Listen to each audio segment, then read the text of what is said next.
Bonsoir tout le monde, voilà nous sommes de nouveau en ligne pour le deuxième numéro de notre série sur les généraux de Dieu et je parle aujourd'hui sur le prophète William Marion Branham. Revenez très nombreux, je ne suis qu'à l'introduction, nous allons dire des choses très sérieuses sur la vie de cet homme, le ministère de cet homme et ce que l'on peut retenir de la vie miraculeuse, surnaturelle, voilà, de la vie miraculeuse, surnaturelle de ce prophète qui s'appelle William Marion Branham. Venez très nombreux s'il vous plaît. Revenez très nombreux. Je vois que le nombre augmente. Venez très nombreux. Venez très nombreux. Voilà. Gloire à Dieu. Voilà. Alors ceux qui vont suivre cette deuxième vidéo, tout simplement, suivez la première. Comme ça, vous êtes connectés avec nous. Je ne vais pas rentrer dans les choses que j'ai dit bien avant. Voilà, merci beaucoup. Alors, le 7 mai 1946, l'ange est apparu à Branham et l'ange lui a dit, « Je t'ai envoyé tout droit du trône de Dieu pour te faire connaître les choses auxquelles tu as appelé. » Il a dit, pour te donner deux dons. Et les dons que tu reçois, un, c'est le don pour discerner, pour connaître les secrets des cœurs des hommes. Et de deux, par des vibrations que tu sentiras au niveau de ta main, tu auras la capacité de discerner les maladies. Merci, de discerner les maladies et les démons. Et tu pourras ainsi les chasser par quelque chose que tu sentiras au niveau de la main. Je vais un peu lire ce que l'ange avait dit à Branham. Il a dit, l'ange lui avait dit, je suis envoyé de la présence du Dieu Tout-Puissant pour te dire que ta naissance particulière et l'existence mal comprise que tu as vécue jusqu'à maintenant avait pour but d'indiquer que tu es sur le point de recevoir un don de guérison divine pour aller au travers le monde et prier pour les malades. Si tu es sincère quand tu pries, et si tu peux emmener les gens à te croire, ok? Et si tu peux emmener les gens à te croire, je répète encore, l'ange lui a dit, pas à croire en Jésus. Et si tu emmènes les gens à te croire, my God, je répète, l'ange lui a dit, et si tu emmènes les gens à te croire, ok? Retenez bien, je vais en parler tout à l'heure pour les hommes qui sont appelés à opérer dans la puissance. Il a dit, au travers du monde, si tu es sincère quand tu pries, et si tu amènes les gens à te croire, rien ne résistera à tes prières, pas même le cancer. Tu iras aux extrémités de la terre, et tu prieras pour des rois, des autorités, des gens puissants. Tu prêcheras à des multitudes dans le monde entier, et des milliers de gens viendront à toi pour demander conseil. Tu dois leur dire qu'au ciel, leurs pensées parlent plus fort que leurs paroles. Le visage de l'ange devint sévère, comme il fut donné au prophète Moïse 2 signes pour prouver qu'il était envoyé de Dieu. Il te sera donné 2 signes. Premièrement, lorsque tu prendras ta main gauche, tu prendras avec ta main gauche la main droite de la personne pour laquelle tu prieras, tu seras capable de discerner la présence de la maladie par des vibrations que tu sentiras dans ta main gauche. Comment? Alors, tu prieras pour la personne. Si ta main redevient normale, tu annonceras à la personne qu'elle est guérie. Sinon, demande seulement une bénédiction pour elle et continue ton chemin. Lorsque tu seras sous l'onction de Dieu, n'essaie pas de penser tes propres pensées. Les paroles appropriées te seront inspirées. Et s'il ne te croit, voilà, Branham a dit à l'ange, et s'il ne me croit quand même pas, voilà, il dit, le second signe est le plus grand que le premier. Si tu demeures humble et sincère, tu seras capable de dire par vision les secrets même de leur cœur. Alors les gens seront obligés de te croire. Ceci va initier l'évangile en puissance qui va précéder la seconde venue de Christ. Ces mots frappèrent encore. Voilà, là on raconte ce qui s'est passé avec Branham. C'est ainsi que l'explosion de son ministère de guérison a commencé, à l'apparition de cet ange. J'aimerais dire 2 ou 3 choses ici par rapport aux gens qui sont appelés à opérer dans la guérison divine et dans les miracles. L'ange a dit à Branham quelque chose de très important. Il a parlé de comment il allait commencer à opérer, par quelle manière il allait commencer à détecter la maladie et détecter que la personne est guérie, ou bien il devra laisser pour continuer son chemin. L'ange lui dit, si tu emmènes les gens à te croire, voilà. On a un problème dans notre église où on parle beaucoup de l'humilité, de la crainte de Dieu, de la sainteté, de la repentance, de l'enlèvement. Moi, je ne suis rien, c'est Jésus qui est tout. J'élève Jésus, moi, je ne suis rien, je disparais. Soyez humble, soyez humble. Je pense qu'il y a une mauvaise compréhension des choses. Ok? Dieu ne sera jamais jaloux de ce qu'il fait avec toi. Il ne sera jamais jaloux de toi et de ce qu'il fait avec toi. Du reste, c'est lui qui le fait au travers de toi. Je ne parle pas au sujet de l'orgueil et du matuvisme. Je suis en train de mettre une mention, un bémol très important pour ceux qui sont appelés à opérer dans le domaine de la puissance. Tu ne peux pas opérer au milieu d'un peuple dans la puissance si tu n'emmènes pas les gens à croire en toi. Oui. Tu ne peux pas opérer dans le domaine de la puissance si tu n'emmènes pas les gens, pas seulement à croire en Jésus, mais aussi à croire en toi, à croire en l'onction que Dieu t'a donnée et en la capacité, au mandat que Dieu t'a donné d'opérer. Je sais que beaucoup de gens sont très allergiques à ce genre de propos parce qu'ils vont dire non, prophète, non, moi je ne suis rien, c'est Jésus qui est tout, il faut que je disparaisse. Des fois, c'est un excès d'humilité. Et ce n'est même pas de l'humilité, c'est de l'humilité orgueilleuse. C'est un orgueil humble. C'est juste de l'orgueil caché derrière une fausse apparence d'humilité pour prouver que moi je ne suis pas comme les autres pasteurs qui sont des matus vus pasteurs. Moi je ne suis qu'un homme humble et simple. Ce n'est pas ça l'humilité. La vraie humilité est dans le cœur. Et même quand même un homme de Dieu te dit que je suis humble, il n'est pas humble. Le jour où tu reconnais que tu es humble, c'est le jour où tu commences à perdre ton humilité. Celui qui est humble, il ne reconnaît pas qu'il est humble. C'est les autres qui voient qu'il est humble. Mais quand il commence à se glorifier de son humilité, c'est-à-dire qu'il a l'orgueil de la différence parce qu'il croit qu'il est différent que les autres. Le pasteur Alf Lukao, de Alléluia Ministries, Dieu l'utilise par des guérisons impossibles en Afrique du Sud. Je crois que c'était l'année 2012. Il y avait plus de 3000 cas de guérison de sida authentiques. Alléluia Ministries International, pasteur Alf Lukao, c'est un Congolais qui fait notre fierté dans le monde entier. C'est un homme de Dieu puissant. Dieu l'avait dit, pour que ton église devienne une église de signes et des prodiges, je te recommande 3 choses dans ton église. Numéro 1, emmène les chrétiens à croire en la parole, à déclarer la parole par-dessus tout.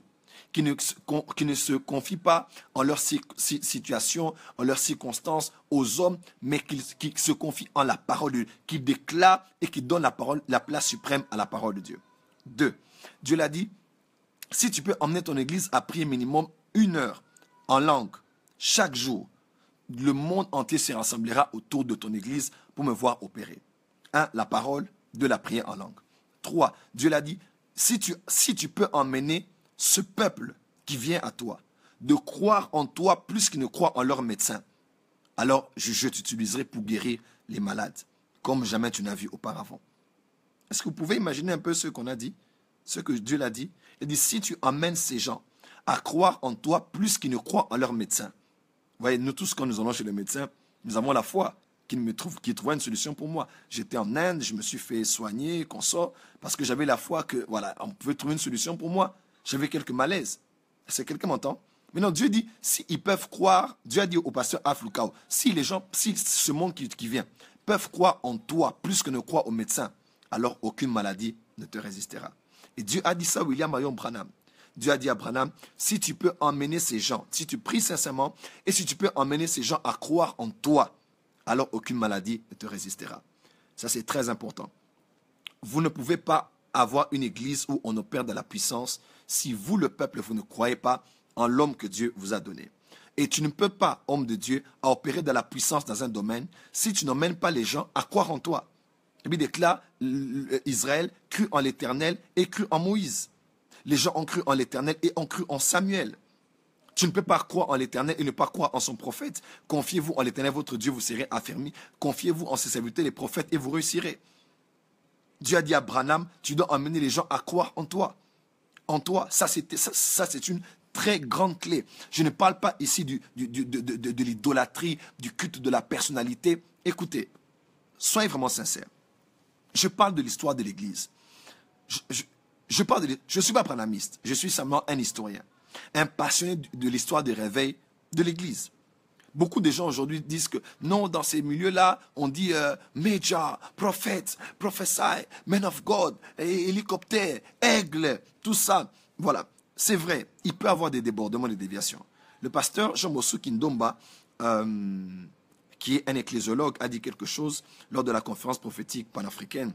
Ça fait près de 15 ans. Il a dit, dans tout réveil, il y a des déviations et des débordements. Mais cela ne doit pas nous amener à exclure qu'un réveil est effectivement en train de se passer. J'étais avec un un homme de Dieu qui est venu d'une bonne église. Il est très sérieux avec Dieu, il craint Dieu. Il m'a dit, mais prophète Joël, sincèrement, ces histoires-là qui a pris Toya chez le prophète Bouchiri, c'est quand même un peu de trop. C'est que le culte de l'homme, c'est vraiment de trop, de trop. Je l'ai dit, mon cher, il n'y a pas quelqu'un qui peut avoir plus de 50 000 membres à cause de la prophétie. Si ce n'est pas Dieu qui lui a donné ça. Les gens peuvent dire, non, voilà, Mejawan, c'est ci, cela. On peut prendre ça dans le cadre, à cause de votre culture ecclésiastique, de votre culture ministérielle, de l'école de laquelle vous êtes. On ne croit pas en ces choses. Vous allez peut-être dire que ça c'est de l'idolâtrie. Mais d'un côté, il y a quelque chose qu'ils sont en train de faire que vous ne voulez pas voir. Il y a quelque chose qu'ils sont en train de faire qui fait en sorte que leurs prophètes produisent autant de miracles au nom de Jésus que vous ne pouvez pas voir dans votre église, même si on vous parle tous les jours de la sainteté. Vous savez pourquoi? Est-ce que vous savez pourquoi? Parce que vous avez mis l'homme de Dieu à un niveau où, frère, mon frère, ma sœur. Bon, est-ce qu'on dit qu'il faut appeler forcément quelqu'un prophète ou bishop? Non, je ne suis pas là-bas. Mais tu ne peux pas recevoir quelque chose, l'huile d'un ointin que tu ne vois pas au-dessus de toi. Parce que l'huile commence de la tête, descend la barbe, jusqu'en bas. L'une des choses que ces gens-là, qui sont dans ces milieux où on dit, mais déjà, professeur, tout ça, vous critiquez tout, mais il y a quelque chose que vous ne voulez pas voir. L'une des choses qui font en sorte qu'ils puissent voir plus de miracles que vous ne voyez. Même si vous parlez de « je veux ressembler à Jésus », mais tu ne fais aucun miracle dans ton église, pour être sincère. C'est parce que tu es allé de l'autre côté de l'humilité. Et peut-être ils sont allés à l'extrême, à l'extrême du fanatisme. Mais qu'à cela ne tienne, les gens ont quand même compris qu'il faut honorer l'onction. Il faut célébrer l'onction. Il faut honorer l'onction qui est en manifestation. Ça, c'est une clé. Tu veux opérer dans les miracles de la puissance, si Dieu t'établit sur un peuple, tu dois les emmener à croire en toi. À croire en l'onction que Dieu t'a donnée, à croire au pouvoir que Dieu a mis en toi. Sinon, laisse-moi te dire, si tu joues toujours ton jeu de fausse humilité et d'extrême humilité et sobriété, tu ne verras pas des résultats du tout. L'ange lui-même envoyé de la présence de Dieu a dit à Branham, Dieu lui-même a dit à pasteur Aflukao, il faut que tu emmènes les gens à croire en toi plus qu'ils ne croient en moi. Que toi, tu amènes les gens à croire en toi. Oui. Jésus, dans Marc 6, il va chez lui, on ne croit pas en lui, pas de miracle. À peine quelques malades guéris. De l'autre côté, il va à Génézareth, dans le même Marc 6, beaucoup de miracles se produisent. Pourquoi? Parce que les gens croyaient en lui. C'est très important. Si tu ne crois pas en moi, Joël Francis, tu ne verras pas l'onction qui est à l'œuvre. Si tu crois, tu verras. De même autant pour ton pasteur. Ou pour tout autre homme de Dieu que tu as l'opportunité de rencontrer. Voilà. Et William Marion Branham a commencé à opérer dans cette dimension. Plusieurs de nos contemporains ont été touchés par le ministère de William Marion Branham. Vous connaissez peut-être la servante de Dieu, Marlene Aike. C'est l'une des seules femmes qui a prêché dans une mosquée. Elle est entrée là prêcher à la mosquée. Des miracles se sont produits dans la mosquée. Marlene Aike. Benny Hinn que cette femme est la plus grande enseignante de la Bible qu'il n'a jamais rencontrée. Elle vous présente Christ dans les Écritures comme jamais n'a présenté. Témoignage du pasteur Benny Hinn. Marlene Aike était stérile après 3 ans de mariage. Elle avait 26 ans. Elle arrive dans une réunion du frère William Marion Branham. Elle arrive là et Branham l'appelle. Branham l'appelle dans la foule. Il dit, Madame, venez. Vous n'habitez pas dans cette cité. Vous habitez à Denver, Colorado. J'espère que je ne me suis pas trompé. À Denver, à Colorado. La femme a dit, comment il peut me connaître? Et Branham l'a dit, vous êtes venu ici parce que vous ne pouvez pas avoir des enfants car vous êtes stérile. Et je vous annonce que vous allez avoir un enfant, une fille. Il a donné d'autres détails sur sa vie. Et il a dit, vous allez rentrer à la maison, rendez grâce à Dieu, vous allez concevoir. Quelques jours après, elle rentre voir le médecin. Le médecin lui dit, c'est impossible madame, c'est impossible que vous puissiez être enceinte. Parce que nous avons vu que vous ne pouvez pas avoir des enfants. Et vous savez quoi? Le médecin a vérifié et il a vu que la femme était enceinte. Et Marlene Aike passe sur TBN avec sa fille. Elle fait une émission avec sa fille. Et sa fille est l'issue du ministère de William Marion Branham. Alors, ce n'est pas juste de croire en Marlene Aike, de suivre sa fille prêchant sur TBN et de ne pas croire en l'homme que Dieu a envoyé pour guérir cette personne. Et ça, c'est très important. Numéro 2. T.L. Osborne est comme le grand-père du réveil charismatique qui est en Afrique. T.L. Osborne a influencé Robert Kanja ici, qui est en Ouganda. Tel Osborne a influencé Heidi Nyabala, qui est le père du réveil au Congo, au Kenya et dans plusieurs autres pays, au Burundi même. Tel Osborne est le père de l'archbishop Benson Idahosa. Tel Osborne. Mais Tel Osborne a vu Jésus 2 fois, après avoir échoué en Inde, en tant que pasteur presbytérien. Jésus lui était apparu, certes, mais il est allé à une réunion où il est allé rencontrer Marlene Aike, où il est allé rencontrer dans un culte de William Marion Branham. Suivez même le témoignage de Tel Osborne, il parle avec Paul Crush de TBN, c'est une vieille émission.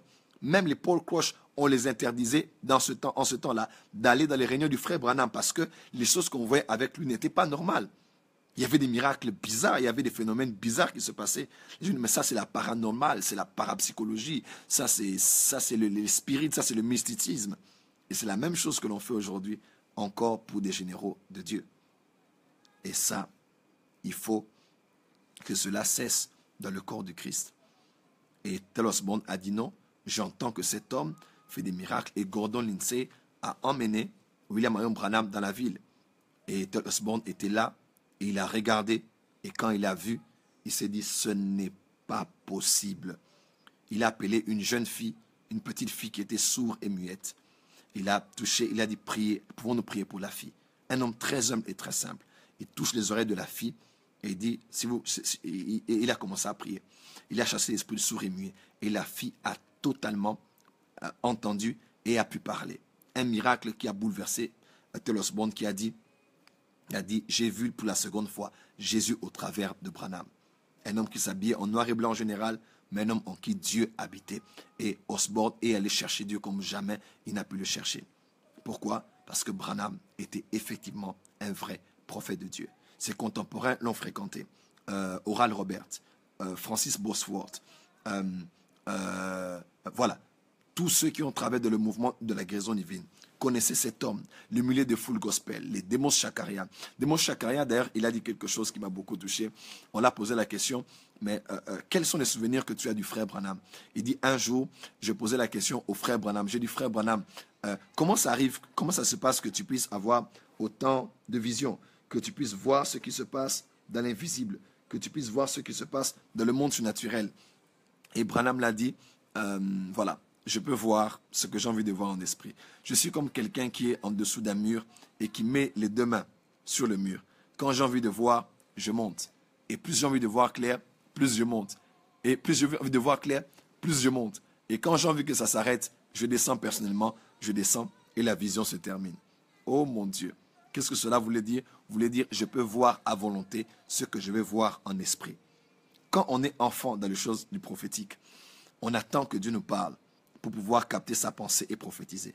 Mais quand on grandit, on est capable de gravir le mur qui sépare le naturel du surnaturel avec les mains de la volonté, les mains de la foi, les mains d'un esprit aiguisé, oh my God, pour avoir l'habilité de voir au-delà de ce qu'il y a derrière le voile qui sépare le visible du monde invisible.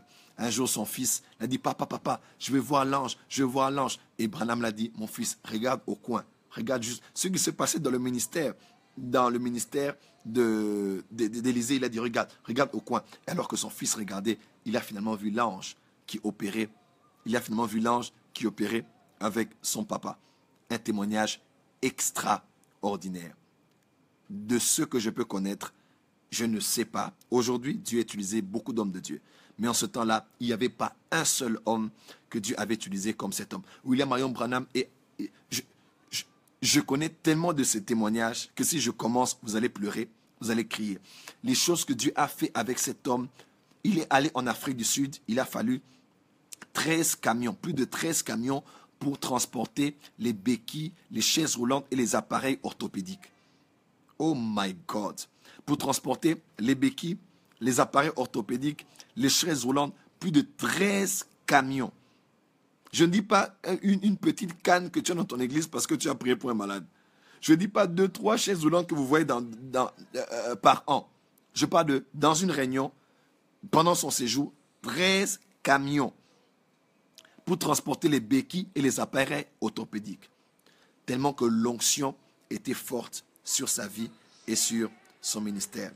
Cet homme a opéré dans la parole de connaissance, dans la prophétie, discernement des esprits. Et Dieu l'utilisait dans des signes et des prodiges. À telle enseigne que plus d'une fois, la nuée de gloire, vous le voyez même sur les photos, la nuée, cette nuée-là, la présence de l'ange est apparue sur ces photos plusieurs fois. Si je ne veux pas parler de ce qui s'est passé à Libreville, le photographe qui prenait les réunions, le photographe qui filmait les réunions, prenait les photos de la réunion. Et un jour, il est venu, il a dit, prophète, j'ai pris la photo. J'attendais de prendre la photo que je voulais et je l'ai prise. Vous savez quoi? Il prie chez le pasteur Luc Ondias, c'est le photographe de l'église. Il m'a montré une photo où il y avait une lumière qui était apparue sur moi. Voilà. Voilà. Une lumière qui était apparue sur la photo. Il a dit, cette lumière, elle n'est pas ordinaire. Mon fils Jimmy Mbaya était en train de me filmer. À Libreville.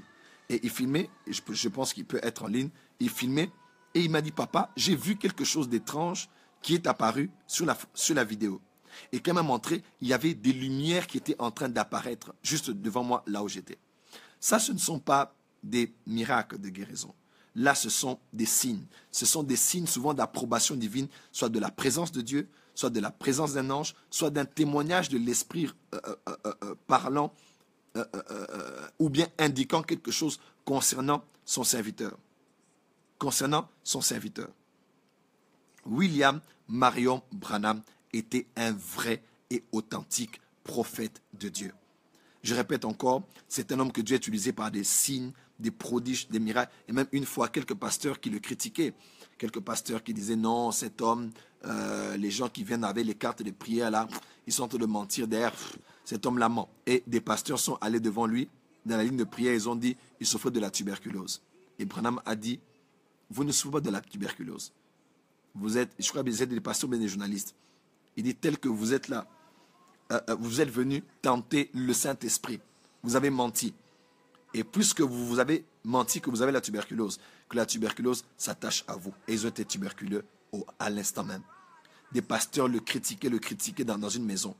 Et à un moment, l'un d'entre eux a senti une main qui a brûlé son vêtement. C'était comme la main d'un homme qu'on avait vraiment posé littéralement sur lui. À telle enseigne que même les vêtements ont été brûlés. Il a dit, ce n'est pas possible, ça ne peut être que le jugement de Dieu. Il va dans la réunion du frère Branham. Oh my God. Il arrive, oh mon Dieu, mon roi. Il arrive,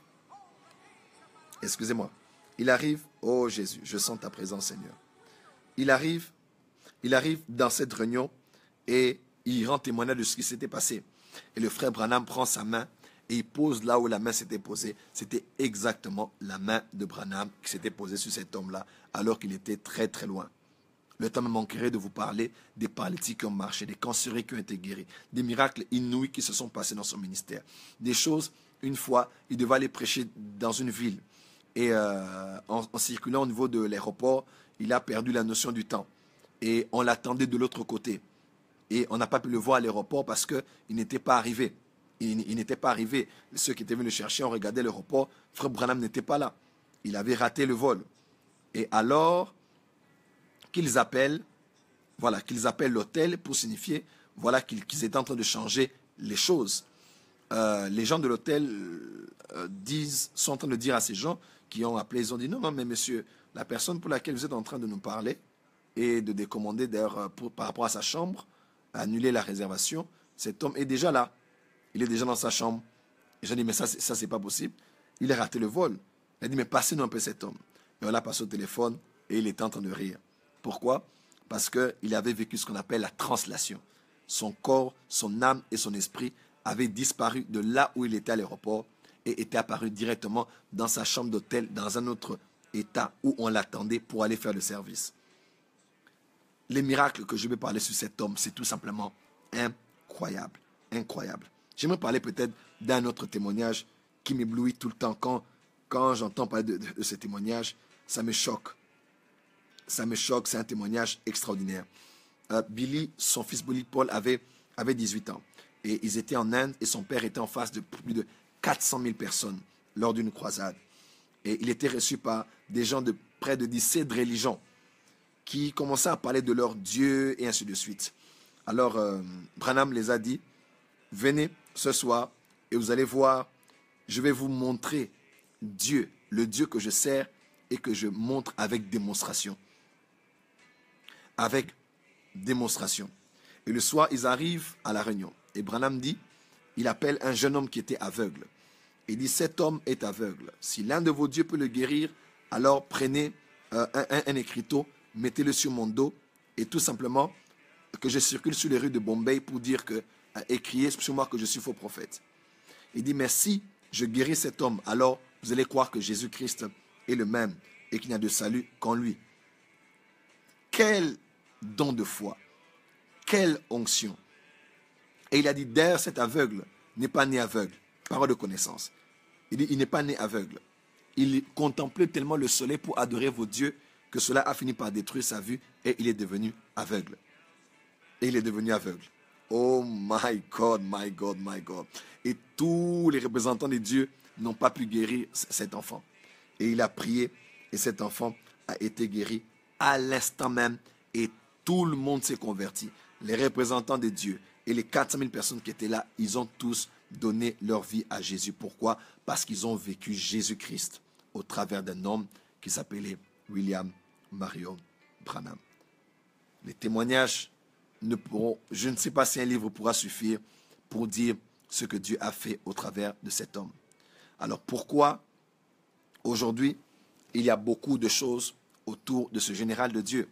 Je crois plutôt que nous devons avoir la sincérité de parler en vérité. William Marion Branham a été un vrai prophète de Dieu. J'honore son onction. Dans ma maison, sa photo est là. C'est un général de Dieu en qui j'ai une totale foi. Je crois que c'est un prophète de Dieu et rien ne peut m'ôter cela de mon esprit. Mais je crois aussi que l'on doit être sincère sur certaines choses, que l'on doit dire à nos frères du message. Ne pensez pas que Branham était Jésus-Christ ou que Branham était un ange. Même les anges, on parle aussi des anges déchus. Parce que même un homme de Dieu peut faire des erreurs. Et là, la Bible n'a pas eu honte de mentionner les erreurs des généraux de Dieu.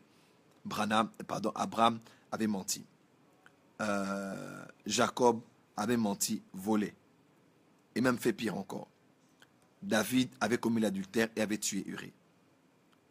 Samuel, malgré ça, ses enfants, malgré sa bonne vie, sa crainte de Dieu, les enfants de Samuel avaient une mauvaise réputation. Salomon avait mal fini sa course.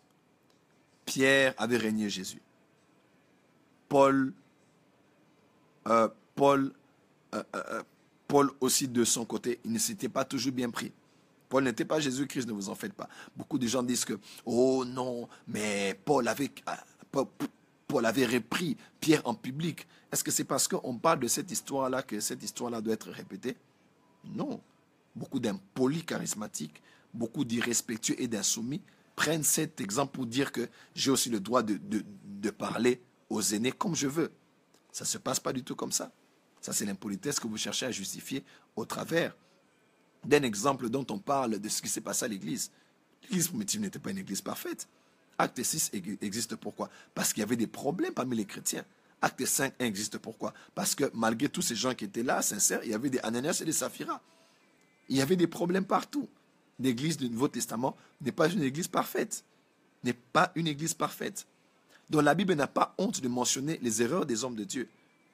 La Bible n'a pas honte de dire que tel homme de Dieu avait mal fait. Parce qu'à the end of the day, les généraux de Dieu ne sont pas des anges. Ce sont des hommes faits de chair et de sang, mais dont Dieu se sert pour la gloire de son nom. Je suis autour de mes fils et mes filles spirituels, je leur dis toujours, là où j'imite Christ, imitez Christ. Mais là où je n'imite pas Christ, ne m'imitez pas. Parce que je ne suis pas un modèle en tout. J'ai fait des erreurs. J'ai échoué dans certains domaines de ma vie. J'ai pris souvent certaines décisions qui m'ont valu la peine dans beaucoup de choses. Mais qu'à cela ne tienne. Et the end of the day, c'est Jésus que nous devons chercher. Voilà pourquoi, mes frères branhamistes, s'il vous plaît, aujourd'hui, ne pensez pas que tout ce que Branham a dit est vrai. Au fait, Branham a fait beaucoup d'erreurs à la fin de son ministère. Beaucoup. Alors, beaucoup. Pendant qu'il avançait dans son ministère, Dieu l'a mis en contact avec plusieurs personnes. Par exemple, Francis Bosworth, qui était devenu comme l'un de ses mentors pendant une période, qu'il avait aidé dans le domaine de l'enseignement. Mais Dieu l'avait donné un homme qui s'appelait Gordon Lindsay. Gordon Lindsay, c'est le numéro 1 de Christ for All Nations, je pense. Il a été aussi le mentor de Benson Idahosa quand il était en Europe. C'était aux États-Unis. C'était un homme de miracle, un homme de foi. Et Gordon Lindsay a vu Branham et il est tombé amoureux de Branham. Ils se sont beaucoup aimés. Et Gordon Lindsay a entendu de Branham ces mots: est-ce que tu aimerais bien devenir mon manager, organiser mon ministère? Parce qu'il était aussi enseignant. Gordon Lindsay a dit: oui, je vais t'aider à organiser ton ministère. Et je vais t'aider. Et Gordon Lindsay a commencé à faire main dans la main. Ils ont avancé main dans la main avec Branham. Ils ont eu un merveilleux parcours tous les deux. Ils ont avancé pour la gloire du Seigneur. Et en général, Branham, c'était le prophète de l'heure. Il opérait dans les signes, prodiges, miracles, guérisons, prophéties. Mais celui qui enseignait avant, c'était Gordon Lindsay. Alors une fois, Branham, avec le rythme de travail qui était très difficile, sans oublier que Gordon Lindsay avait lancé un magazine où on montrait comme ça les témoignages, les guérisons que Dieu faisait avec Branham. C'est vraiment quelqu'un qui avait organisé même le domaine médiatique de William Marion Branham. Alors une période, Branham était fatigué, prions pour les gens, 3h, 4h, 5h du matin, des fils d'ici, juste, c'était vraiment très long. Il était fatigué, il a dit: Gordon, reste à le ministère, moi je vais me reposer. Et pendant un moment, Branham a laissé le ministère, il est allé se reposer. Et pendant ce temps-là, Gordon a dit OK, et il a permis que sa structure soit ouverte à tous les ministres de guérison qui étaient en train de monter en cette période-là, notamment Alonzo Allen, l'homme dont les apparitions d'huile étaient tellement normales dans ses cultes au niveau même des protocoles.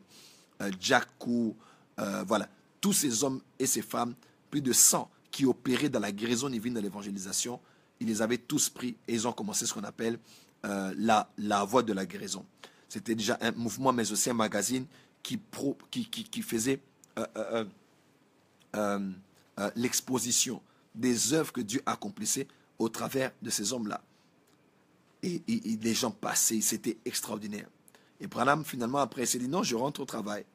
Et je suis fatigué, je me sens un peu mieux, je veux rejoindre. Et il dit à Gordon Lindsay: s'il te plaît, est-ce que tu veux qu'on continue le travail avec moi? Gordon Lindsay a dit: non, pas du tout, moi je travaille déjà avec des gens. Et si tu veux bien rejoindre l'équipe. Et Branham a rejoint cette équipe-là. Il a commencé aussi à prêcher dans les tentes de guérison, à assister avec tous ces grands hommes de Dieu que Dieu utilisait pendant cette période-là.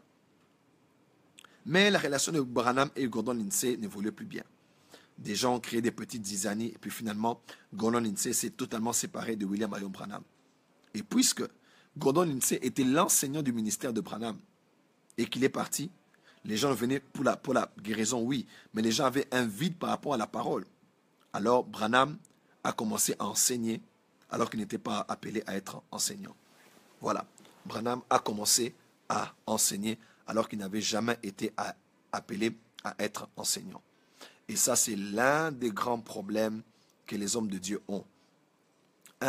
Satan peut vous séparer des personnes très importantes de votre destinée, des personnes qui complètent votre mission. Par exemple, Maria Woodworth Ether, la femme des signes et des prodiges, avait rencontré John Alexander Dewey. Dewey est venu dans l'une des réunions de Ether. Il a dit: c'est incroyable ce que Dieu fait avec cette femme. Le lendemain, il est rentré à Chicago, Illinois. Il a commencé à attaquer cette femme et à dire qu'elle opérait avec des esprits mauvais. Des fois, Satan sépare des personnes qui étaient des jumeaux spirituels. Satan sépare des personnes que Dieu utilisait et qu'il aurait voulu utiliser ensemble. Pourquoi? À cause de l'orgueil de l'un, à cause d'un jugement précoce de l'autre et des choses comme ça. Alors des fois, Dieu vous donnera quelqu'un qui vous attend dans votre destinée. Mais si vous ne savez pas comment porter cette personne, soutenir cette personne, vous allez passer à côté de quelque chose de très grand que Dieu est en train de faire qui est au-delà de votre portée dans toute une génération. Et Branham a commencé à faire le docteur et pourtant n'était jamais appelé à être docteur de ministère. Il a commencé à enseigner, et là Branham a enseigné beaucoup d'hérésies. Beaucoup d'hérésies. Beaucoup. Oh, Ève a couché avec le serpent. Voilà pourquoi la descendance de la femme, Jésus disait race de vipère. Donc, il a commencé à enseigner des choses fausses et totalement fausses. Et ça, tous mes frères branhamistes, nous devons être beaucoup plus éveillés de savoir que ce n'est pas parce que Dieu utilise un homme dans les miracles que ce qu'il enseigne a forcément une base doctrinale correcte. Il est possible qu'on se trompe dans l'interprétation des Écritures. Il est possible même qu'on se trompe dans l'interprétation des visions que l'on a. Mais tout branhamiste vous dira, non, le prophète ne se trompe pas. Sinon, ce n'est pas un prophète. Vous voyez, donc ça, c'est tellement compliqué. Vous voyez un peu? Donc, Branham a fait beaucoup d'erreurs sur le plan doctrinal. Alors, ça devenait le trop parce que quelqu'un qui fait des erreurs doctrinales, il vous partage des visions, il opère les miracles. Vous ne pouvez que croire que tout ce qu'il dit là est vrai. J'aimais l'humilité de Rick Joyner qui a dit, les gens qui nous écoutent en tant que prophètes ne doivent pas baser leur foi sur nos expériences surnaturelles, mais ils doivent baser leur foi sur la vérité de la parole de Dieu. Et ça, c'est très, très, très important.